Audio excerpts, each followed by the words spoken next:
तो class 10th जैसे कि हम जानते हैं 15 अप्रैल को हमारा बोर्ड एग्ज़ाम रिज़ल्ट आ गया था। ठीक है। तो जो 15 को रिज़ल्ट आया था उसमें कुछ बच्चे ऐसे होंगे जिनके या तो एक्सपेक्टेशन से बहुत कम मार्क्स आए हैं, या तो कुछ बच्चों की उसमें कंपार्टमेंट आई है, यानी जो सब्जेक्ट मतलब एक आधे सब्जेक्ट में कंपार्टमेंट आ गया। तो देखो, आज की डेट अगर मैं कहूँ तो 21 अप्रैल हो रहा है। तो अभी तक आपने डिसाइड कर लिया होगा कि आपको सेकंड बोर्ड देना है या नहीं देना है। ठीक है। तो सेकंड बोर्ड जिन बच्चों ने देने का डिसीजन पक्का कर लिया है उनके लिए ये वीडियो बहुत इंपॉर्टेंट होने वाला है, स्पेशली इन मैथ। ठीक है। तो मैथ्स में कैसे आपको प्रिपरेशन करना है सेकंड बोर्ड के लिए, वो मैं इस वीडियो में अच्छे से समझाऊंगा। और सभी चैप्टर वाइज और प्रीवियस ईयर क्वेश्चंस कैसे कैसे करने हैं, कैसे कैसे टाइम्स ब्रेक करके आप कर सकते हो, वो भी सारा हम डिस्कस करेंगे। अब देखो, अगर 21 अप्रैल आज है, ठीक है, अगर क्या एक्चुअल में 21 ही है, और हमारा जानते हैं जो सेकेंड बोर्ड एग्ज़ाम होने वाला है या तो 15 मई टू 1 जून, इन दोनों के बीच में होगा। तो एक काम करते हैं, हम ये लेके चलते हैं कि हमारे पास जो टाइम बचा हुआ है वो 1 मंथ के आसपास है, इन अराउंड 1 मंथ है। ठीक है। तो 1 मंथ में हमें कैसे प्रिपेयर करना है, कैसे आप एक सब्जेक्ट में अपनी कमांड बनाओगे ताकि आप स्कोर कर सको, उसके बारे में हम बात करते हैं। तो देखो, मैथ सब्जेक्ट की अगर आप प्रिपरेशन करना चाहते हो तो उसको मैंने 3 पार्ट में ब्रेक करा है, कैसे कैसे आपको करना है। और इसी सेम कह सकते हो स्टेप्स को आप थोड़ी बहुत चेंजेस के साथ दूसरे सब्जेक्ट में भी अप्लाई कर सकते हो। जैसे अगर हम बात करें तो सबसे पहला, अगर आपको मैथ का एक री एग्ज़ाम देना है तो रिवीजन करना बहुत ज़रूरी है। तो आपको करना क्या होगा, चैप्टर नोट्स। देखो, बोर्ड एग्ज़ाम के टाइम पे मोस्ट ऑफ द स्टूडेंट्स ने सैम्पल पेपर्स की बुक ली थी, और उन सैम्पल पेपर की बुक में अगर हम बात करें तो दो चीज़ थे। एक तो माइंड मैप्स थे, ठीक है, माइंड मैप्स थे उसमें, और साथ साथ में उसमें की नोट्स भी थे। मोस्ट ऑफ द बुक्स में की नोट्स और माइंड मैप थे। तो इन दोनों को ही आपको क्या करना है, उन सैम्पल पेपर की किताबों को यूज़ करके रिवाइज करना है। समझे। अब ये जैसे रिवीजन आपने कर लिया, ठीक, इसको चैप्टर वाइज करना है। जैसे मान लो आपने एक चैप्टर लिया और उसको रिवाइज कर लिया, तो उसके बाद तुरंत उस चैप्टर के बाद आप क्या करोगे, उसके पीवाई क्यूज़ की प्रैक्टिस करोगे। एनसीईआरटी उठाना बेवकूफ़ी है अभी के टाइम पे। एक मतलब 2-3 चैप्टर ठीक है, ठीक है, क्योंकि उनके एनसीईआरटी से एग्जैक्ट क्वेश्चन आने के चांसेस है। लेकिन सारे क्वेश्चंस के लिए एनसीईआरटी उठाना मत, इतना टाइम नहीं है। तो आप जैसे चैप्टर नोट्स की रिवीजन कर लो। ठीक है। बहुत सारे मटेरियल्स हैं, वो वहाँ से आप रिवाइज कर सकते हो, सारे फॉर्मूला वगैरह। अब मेरा सजेशन ये रहेगा कि जहाँ भी आपका सिटिंग एरिया है आपके घर पर, वहाँ पर सभी चैप्टर्स के फॉर्मूला को एक शीट पे लिख के पेस्ट करो। ठीक है। और फॉर्मूला शीट भी मैंने टेलीग्राम ग्रुप पे अपलोड कर रखा है, तो वहाँ से आप बना सकते हो, तो उसको डायरेक्टली डाउनलोड करके प्रिंट कर लेना, क्योंकि आंखों के सामने रहेगा तो याद हो जाएंगे सारे फॉर्मूले। फिर नेक्स्ट स्टेप में क्या करो, जैसे आपने चैप्टर 1 लिया, चैप्टर 1 की आपने रिवीजन कर ली, तो उसके बाद तुरंत ही उसके पी वाई क्यूज़ करो। ठीक है। और ये सेम डे पे होना चाहिए। अगर आपने चैप्टर 1 उठाया और उसके चैप्टर नोट्स रिवाइज कर रहे हैं तो सेम डे पे उसके सारे पी वाई क्यूज़ करो। कैसे करोगे, दो ऑप्शन है आपके पास, यूट्यूब और पीडीएफ। यूट्यूब पे अगर आपको chapter wise P Y Qs मिल जाते हैं तो बेस्ट है, क्योंकि क्या करना, कोई से भी टीचर की वीडियो खोल लेना और उससे क्वेश्चन करना स्टार्ट करना। जैसे वो क्वेश्चन जैसी ही स्क्रीन पर उनके डिस्प्ले हो रही है, उसी तरह मतलब उसी टाइम आप पीडी वीडियो को पॉज कर दो और पॉज करके उस क्वेश्चन को करने की कोशिश करो। हो जाए तो बेस्ट है, फिर सीधा वीडियो को स्किप करके फाइनल आंसर देख लेना। नहीं हो तो आप क्या करना, उस वीडियो को मतलब जैसे आपने पॉज करा हुआ है प्ले करके उसी क्वेश्चन को वो टीचर सॉल्व करवाएंगे तो उसको देख लेना। तो इससे आपकी रिवीजन हो जाएगी। और अगर आप सेल्फ अच्छे से कर सकते हो तो पीडीएफ सबसे ज़्यादा बेस्ट रहेगा। पीवाई क्यूज़ की पीडीएफ आराम से मिल जाता है। अगर मुझे कहोगे तो मैं भी प्रोवाइड कर दूंगा। ठीक है, टेलीग्राम ग्रुप पे अपलोड कर दूंगा, कमेंट कर देना। ठीक है। इससे क्या होगा, ये थोड़ा फास्ट तरीका होगा। समझे। तो दोनों आपके ऊपर है। अगर आप यूट्यूब से करना चाहते हो यूट्यूब से कर लो, पीडीएफ्स अगर आप यूज़ करना चाहते हो तो पीडीएफ कर लो। और अब मैंने अपने भी चैनल पे प्लेलिस्ट जाके देख लेना, उसमें जैसे अगर हम बात करें सर्कल, ठीक है, सर्कल चैप्टर की, तो सर्कल चैप्टर के बुक के क्वेश्चन इनफ होते हैं। पीवाई क्यूज़ अगर देखा जाए तो उसमें ज़्यादातर बुक के क्वेश्चन आते हैं। और ट्रिग्नोमेट्री की भी अगर बात करें तो उसमें भी ऐसे ही होता है, थोड़ा बहुत चेंजिंग होता है। तो मैंने क्या करा है, इनका कंप्लीट क्वेश्चंस का मतलब प्रैक्टिस अच्छे से कराते हुए एक पूरी सिंगल वीडियो बनाई हुई है, जाके चेकआउट कर लेना चैनल पे, आराम से मिल जाएगा इन 2 चैप्टरों का। और साथ ही में उसमें क्वाड्रेटिक इक्वेशन भी है, फिर उसमें मिक्स क्वेश्चन है, तो मिक्स क्वेश्चन लास्ट में हेल्प करेंगे। तो देख लो ये 2 चीज़ तो आपको पहले करनी है। अब मान लो इन दोनों चीज़ों को जब आपने करना स्टार्ट करा, तो एक टाइम टारगेट लेके चलना है आपको कि इतने टाइम तक आप इसको कवर अप कर लो। तो कैसे करोगे? देखो, एक दिन का आपको टारगेट लेना है। एक दिन में जैसे आपने चैप्टर 1 उठाया तो उसी के सारे PYQs खत्म करने हैं आपको। तो एक दिन एक चैप्टर, और टोटल बात करें तो हमारे पास 14 चैप्टर्स हैं। ठीक है। अब एक काम करना, कुछ चैप्टर इसमें बहुत छोटे हैं जिनको आप आराम से आधे दिन के अंदर ख़त्म कर सकते हो, तो उनको शेड्यूल्ड कर लो। जैसे अगर मैं यहाँ पे बात करूँ, तो chapter 1 and chapter 2 same day पे होने लायक है, तो इसको सेम डे पे ही ख़त्म करो। ठीक है।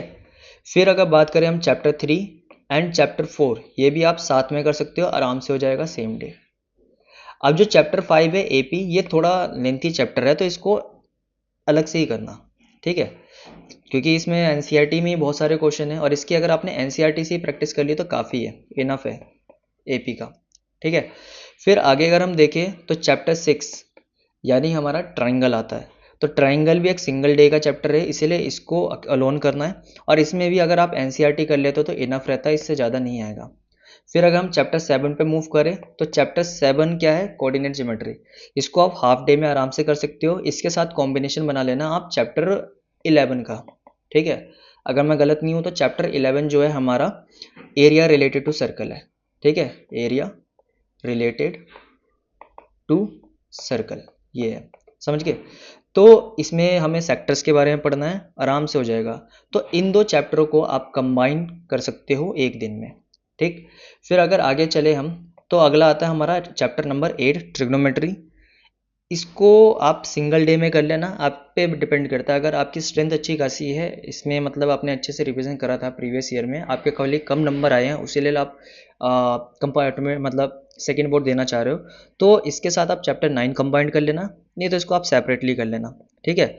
और इसकी भी वीडियो मैंने अपने यूट्यूब चैनल पे अपलोड कर रखा है, ट्रिग्नोमेट्री की स्पेशली प्रूविंग वाली, तो उसको जाके जरूर से वॉच आउट कर लेना चैप्टर नोट्स रिवाइज करने के बाद। फिर आता है चैप्टर 9, काफ़ी इजी है, इसको भी आप अलग से कर सकते हो। ठीक है। बाकी मैं तो मेरा तो सजेशन ये रहेगा कि अगर कर सकते हो तो दोनों को साथ में ही कर दो। ठीक, टाइम बच जाएगा, नहीं तो अलग भी कर लोगे, कोई इशू नहीं है। फिर आता है चैप्टर 10। ठीक है। चैप्टर 10, तो चैप्टर 10 हमारा सर्कल है। ठीक है। तो सर्कल चैप्टर की भी मैंने अपने यूट्यूब पे ही पूरी बुक, मतलब पूरा जो इसका एक्सरसाइज सेकंड था ना, जिसमें सारे हमारे प्रूविंग वाले क्वेश्चन थे, वो मैंने पूरा एक सिंगल वीडियो में अपलोड कर रखा है, 1.5 आवर की है। उसको जाके देख लेना, 1.5 आवर में आपका सर्कल अच्छे से हो जाएगा। बट यही सजेशन दूंगा, पहले चैप्टर नोट्स को रिवाइज कर लेना उसके बाद। ठीक है। उसी के बाद इस पर जाना। फिर आगे अगर हम बढ़े, तो 11 हो चुका है, चैप्टर 12। ठीक। चैप्टर 12 है हमारा volume and surface area. Volume and surface area, तो इसको अलग से ही करना, क्योंकि इसमें कन्फ्यूजन होने के बहुत ज़्यादा चांसेस होते हैं। फिर आता है अपना अगला चैप्टर 13 यानी स्टैटिस्टिक्स। इसको भी अलग से करना, इजी है बट ये थोड़ा लेंथी चैप्टर है। और लास्ट चैप्टर 14 प्रोबेबिलिटी। अब देखो, प्रोबेबिलिटी है तो सुपर इजी, बट इसको रिप्रेजेंट करना बच्चों को नहीं आता है, तो भाई इसकी भी रिवीजन अच्छे से कर लेना, स्कोरिंग आपके लिए बना देगा। तो अगर हम यहाँ पे देखें तो कितनी क्लासेस बन रही है चैप्टर वाइज रिवीजन के हिसाब से, एक इसमें हो गया, 2, 3, 4, ठीक है, 5, 6, 7, फिर 8 यहाँ पे हो गया, देन 9, 10, 11। तो देखो 11 दिन तक आपको यही करना है। और सच बता रहा हूँ, इस तरीके से फॉलो कर लिया तो आपकी फाउंडेशन जो होगी, यानी इस चैप्टर को करने के लिए, मतलब मैथ्स में जो आपकी फाउंडेशन बन जाएगी, बहुत अच्छी तरीके से हो जाएगा। जिससे क्या होगा आपको, फिर जब मिक्स क्वेश्चन करोगे ना तो कोई प्रॉब्लम फेस नहीं करना पड़ेगा। तो 11 दिन का तो शेड्यूल मैंने यही दे दिया। ठीक है। तो 11 दिन तक तो यही आपको करना है। अब अगर हम यहाँ पर लेके चले, तो मान लो टोटल हमारे पास 30 डेज़ है। ठीक। 30 डेज़, या मान लो एक ही वीक भी मैं हटा दूँ, तो 30 डेज़ में से अगर 1 वीक मैं बिल्कुल हटा दूँ तो मेरे पास बचता है 23 में से 11 डेज़ ये हो गए। तो देखा जाए तो हमारे पास कितने बचते हैं फिर? 12 डेज़। 12 डेज तक आपको कुछ नहीं करना है, एक ही चीज़ बस करना है, क्या? Solve sample paper. ये हर किसी के पास होगा, ठीक है। नहीं है तो आप ही के पड़ोस में या आप ही का किसी दोस्त ने लिया होगा और उसका पेपर हो गया होगा, तो उससे सैम्पल पेपर बोरो कर लेना। नया खरीदने का तो कोई सेंस नहीं बनता अभी के लिए, आप पुराना ही किसी से बोरो कर लेना। और ये 12 दिन तक आपको ये सैम्पल पेपर ही सॉल्व करते रहना है, समझे। क्योंकि सैम्पल पेपर से आपको अपनी एक हैबिट बनानी है 3 घंटे बैठने की। याद रखना, सैम्पल पेपर टुकड़ों में नहीं करना है। एक क्वेश्चन पेपर एक टाइम पे उठाया और 3 घंटे बैठ के आपको उसको करना है, समझे। यही सबसे मेन और इम्पोर्टेंट पार्ट है। और अगर आप सैम्पल पेपर का जैसे मान लो दिन में आपने 3 घंटे बैठ के प्रैक्टिस कर लिया, फिर उसके बाद 1 घंटा आपको उसको एनालाइज करना है कि आपकी गड़बड़ कहाँ हो रही है, समझे। यहाँ पे मैं लिख भी दे रहा हूँ, मान लो 3 आवर्स आपने एक सैम्पल पेपर उठाया, उसको सॉल्व करा, ठीक है, सॉल्व सैम्पल पेपर, ठीक है। उसके बाद फिर थोड़ा सा रेस्ट ले लेना, क्योंकि 3 घंटे में आप एग्जॉस्ट हो जाओगे। आधे घंटे का रेस्ट लेके फिर 1 आवर आपको बैठ के अपना पेपर एनालाइज करना है, ठीक है। एनालाइज करना है कि आपने जो अटेम्प्ट करा है कितने सही है कितना गलत है, सॉल्यूशन आपको बुक में मिल जाएगा, ठीक। तो 4 घंटे का तो ये शेड्यूल हो गया। फिर उसके बाद जो आपका पूरा रिमेनिंग बच रहा है, ठीक है, रिमेनिंग टाइम में आप क्या करना, यूट्यूब हो गया या फिर कोई सी प्रैक्टिस बुक होगी, उसको उठा के सारे PYQs मिक्स में प्रैक्टिस करो, समझे। चैप्टर वाइज हम ऑलरेडी कर चुके हैं, मिक्स में प्रैक्टिस करो। और चैप्टर वाइज करते समय कुछ क्वेश्चन आपको हार्ड लगे होंगे, तो उनको क्या करना, आप रिवीजन में दोबारा पिक कर लेना, ठीक है। तो रिमेनिंग टाइम में आपको रिवीजन करना है। और मैंने अपने चैप्टर मतलब अपने चैनल पे पूरी एक प्लेलिस्ट बनाया हुआ है जिसमें मैंने मिक्स करवाए हुए हैं। अगर मैं यहाँ पे क्लियरली बोलूँ तो इसमें 2 मार्क्स वाले का तो मैंने ओसवाल बुक के सारे क्वेश्चंस करवा दिए थे, ठीक है। अराउंड 1.5 घंटे के आसपास की वीडियोस में 2 मार्क्स वाला आपका कवरअप हो जाएगा। और 5 मार्क्स वाले भी क्वेश्चंस मैंने सारे करवा दिए थे, 3 घंटे का है। लेकिन यह है कि इन दोनों को आपने अगर उससे अच्छे से कर लिया तो इतना कह सकता हूँ कि आपके मार्क्स कहीं नहीं गए, क्योंकि पेपर जो हुआ था ना उसी से आया था। और उसमें मैंने एक्सप्लेन भी इस तरीके से करा हुआ है कि अगर उससे हल्का सा चेंज करके भी अगर एग्जाम में आए कोई क्वेश्चन, तो उसको आप आराम से अटेम्प्ट कर सकते हो, समझे। तो ये सिंपल आपको तरीका फॉलो करना है, आपका आराम से हो जाएगा। 11 डेज का टारगेट आपको लेके चलना है इन दोनों के लिए। तो यहाँ पे मैंने चैप्टर वाइज ब्रेक डाउन कर दिया है। मैं इसका एक तरह से स्क्रीनशॉट लेकर टेलीग्राम पे अपलोड कर दूंगा, वहाँ से इसको डाउनलोड कर लेना। नहीं तो आप वीडियो पॉज करके स्क्रीनशॉट ले लो, वो ज़्यादा बेस्ट रहेगा, ठीक है। इसको मैं एक बार के लिए जूम आउट कर देता हूँ। ये चैप्टर्स वर्क का आप ले लो खाली। चैप्टर जो नंबर यहाँ पे मैं दिखा रहा हूँ इनको ले लो और इस हिसाब से प्लान करो। और दो चीज़ अपने स्टडी टेबल के सामने पेस्ट करो। पहले तो सभी फॉर्मूलों की शीट वो टेलीग्राम ग्रुप पे मिल जाएगा, जाके डाउनलोड कर लेना, बहुत बेस्ट है, उसमें सब कुछ एक्सप्लेन्ड है।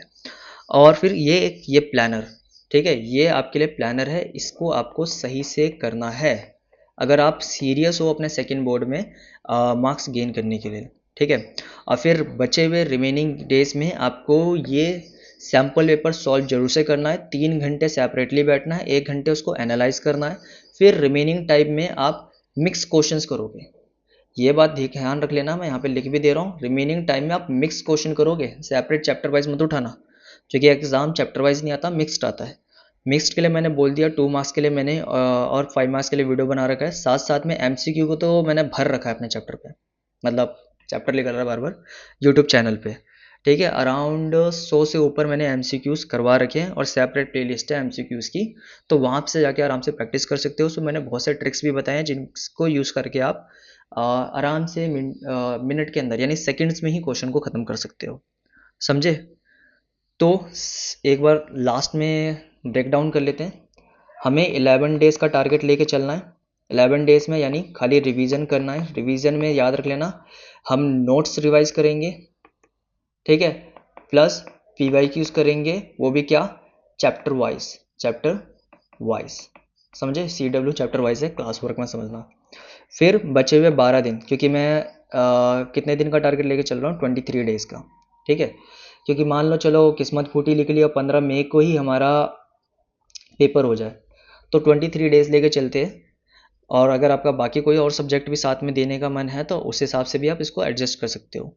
तो बाकी 12 डेज़ आपको बस क्या करना है, मिक्स क्वेश्चन करने हैं, मिक्स क्वेश्चंस की प्रैक्टिस करनी है अच्छे से, ठीक है। अब प्रैक्टिस के लिए आप क्या करना, सैम्पल पेपर यूज़ कर लेना। ऑलरेडी आपके पास है तो ठीक है, नहीं तो किसी से बोरो कर लेना, ईजिली अभी मिल जाएगा आपको, समझे।